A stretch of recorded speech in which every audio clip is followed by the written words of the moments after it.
Hello friends, एक बार फिर से आपका स्वागत है मेरे चैनल भावना फिटनेस बाइट में। तो आप कैसे हैं सभी लोग? उम्मीद करती हूँ आप सभी बहुत अच्छे होंगे।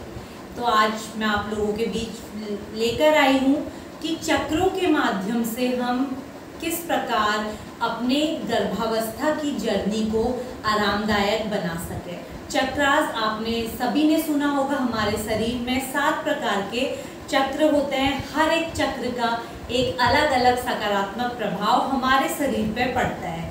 हर एक चक्र में अनेक देवी देवता विद्यमान रहते हैं। हर एक चक्र में अलग अलग कलर विद्यमान रहते हैं जिस पे हम फोकस करते हैं, जिस पे हम ध्यान करते हैं।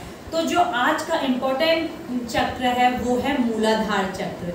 मूलाधार चक्र जो हमारे प्रसव पीड़ा को कम करने में मदद करता है, हमारी नॉर्मल डिलीवरी के लिए हमको प्रिपेयर रखता है।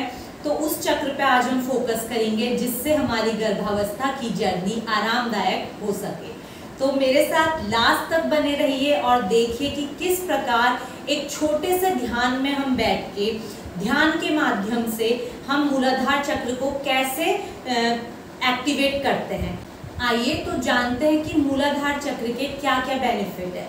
सबसे पहले मूलाधार हमारे मूल प्रदेश में, ये चक्र हमारे मूल प्रदेश में होता है जो पृथ्वी से जुड़ा रहता है। जब हम बैठते हैं तो क्या होता है, हमारा शरीर पृथ्वी से जुड़ता है, तो हमारे उसी मूल प्रदेश में ये चक्र विद्यमान होता है। इस चक्र में श्री गणेश जी का वास होता है और इस पे अगर आप ध्यान करना चाहे तो लाल रंग पे यह आश्रित होता है, गणेश जी और लाल रंग। ठीक है, तो इस पे ध्यान करने से क्या होता है, माता और बच्चे पे दोनों पे ही सकारात्मक प्रभाव पड़ता है।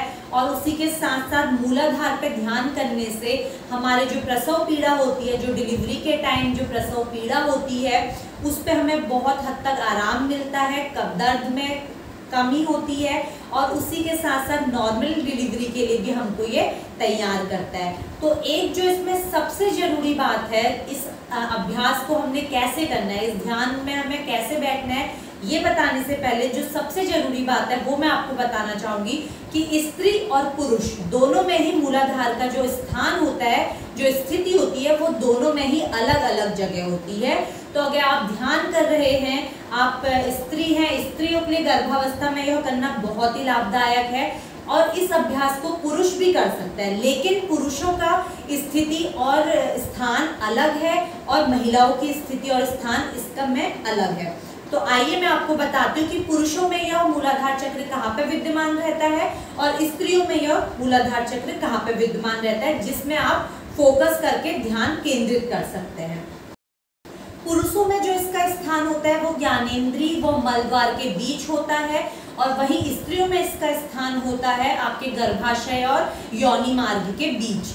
तो आपको फोकस कहाँ करना है, महिलाओं को अपने गर्भाशय और योनि मार्ग के बीच मूलाधार चक्र पर फोकस करना है और पुरुषों को इसका अभ्यास करने के लिए अपने ज्ञानेंद्रिय और मलद्वार के बीच अपने ध्यान को केंद्रित करना है। तो इसका बहुत ही इजी ट्रिक है, इसमें आपको कुछ नहीं करना है, सिर्फ ध्यान, सिर्फ आसनों के द्वारा ही आप अपने शरीर को फिट नहीं रख सकते हैं। अपने बच्चे के लिए, अपनी मेंटल हेल्थ के लिए, गर्भावस्था में हमारी मेंटल हेल्थ बहुत ज़रूरी होती है। हमारे बच्चे की हेल्थ के लिए हम बहुत सी चीज़ पहले से ही गर्भावस्था की स्थिति में हम बहुत सी चीज़ें ऐसी करने लगते हैं जिससे हमारे बच्चे की मेंटल हेल्थ इम्प्रूव हो, हमारा बच्चा बहुत ज़्यादा होशियार हो।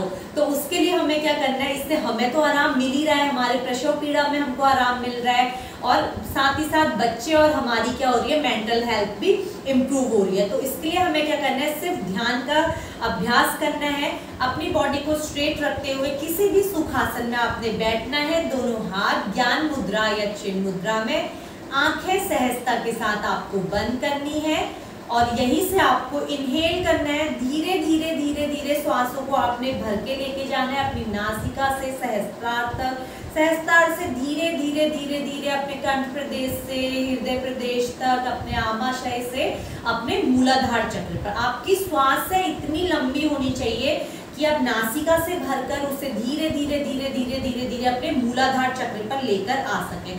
आप जब मूलाधार पर अपने श्वासों को लेके जाएंगे तो उसके बाद आपको फिर वहीं से धीरे धीरे अपनी श्वासों को सारी बाहर निष्कासित करने की कोशिश करनी है।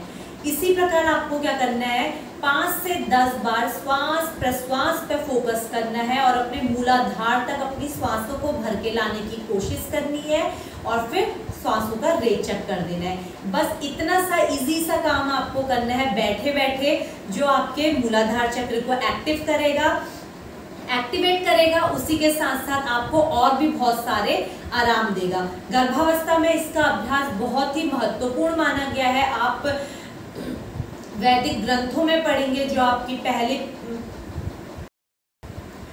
मूलाधार चक्र का अभ्यास करना बहुत ही लाभदायक माना गया है। आप ऑथेंटिक बुक्स, अगर आप पुरानी किताबें उठाएंगे जिसमें महर्षियों ने इनका विस्तार से विवरण किया हुआ है कि मूलाधार चक्र पे ध्यान केंद्रित करने से एक गर्भावस्था महिला को, जिसने गर्भ धारण किया हुआ है, उसे कितने सारे लाभ प्रदान होते हैं, उसका एक छोटा सा शॉर्ट फॉर्म मैं आप लोगों के बीच लेके आई हूँ ताकि आप भी इसका लाभ उठा सके।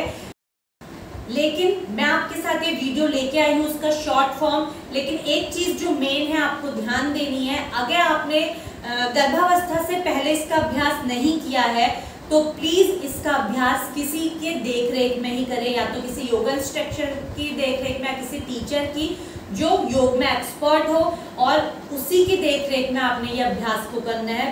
बिकॉज क्या होता है कि हम लोग धीरे धीरे जब इस अभ्यास को बढ़ाते हैं तो हम इतने ज्यादा अभ्यस्त इस अभ्यास में हो जाते हैं कि हम उसी चीज को फील करते हैं, उसकी डेप्थ में चले जाते हैं। जब हम उसके डेप्थ में जाते हैं तो वो थोड़ा सा क्या होता है, लाभ तो उसका बहुत ज्यादा मिलता है, लेकिन जो फर्स्ट टाइम कर रहे होते हैं वो बहुत ज्यादा डीप चले जाते हैं, जिसकी वजह से उन्हें कुछ प्रॉब्लम ना हो, वो वापस आने में उनको प्रॉब्लम ना हो। क्योंकि ध्यान एक ऐसा मार्ग है, जब हम उसमें बैठते हैं तो हम धीरे धीरे उस परमात्मा से जुड़ते जाते हैं। तो परमात्मा से जैसे जैसे हम जुड़ते जाएंगे, जैसे जैसे हम सकारात्मक होते जाएंगे, जैसे जैसे हमारे विचार सकारात्मक होते जाएंगे, वैसे वैसे हम उस परमात्मा से और अधिक जुड़ते जाएंगे। तो वहां से हमें वापस आने की भी ट्रिक पता होनी चाहिए कि हम किसी पे भी ध्यान कर रहे हैं, जैसे भी हम मूलाधार चक्र पे ध्यान कर रहे हैं तो हमें किस प्रकार ध्यान को केंद्रित करना है, किस प्रकार खुद को केंद्रित करना है और किस प्रकार हमें वापस आना है। ये सभी चीजों पे ध्यान हमने विशेष रूप से ध्यान देना है, उसके बाद ही हमने अभ्यास को करना है। तो जैसे मैंने आपको बताया मूलाधार चक्र के क्या क्या बेनिफिट्स हैं, तो आप इसका अभ्यास जरूर करें। अगर आपको वीडियो पसंद आए तो आप मुझे जरूर शेयर करें, ताकि मैं और जो बाकी 6 चक्र हैं वो भी आपके साथ शेयर करूं। अगर आपको ये पसंद आई वीडियो तो मैं आपके बाकी चक्रों की वीडियो भी आपके साथ जरूर शेयर करूंगी। तो प्लीज मुझे कमेंट बॉक्स में जरूर बताइए ना कि आपको वीडियो कैसी लगी। धन्यवाद।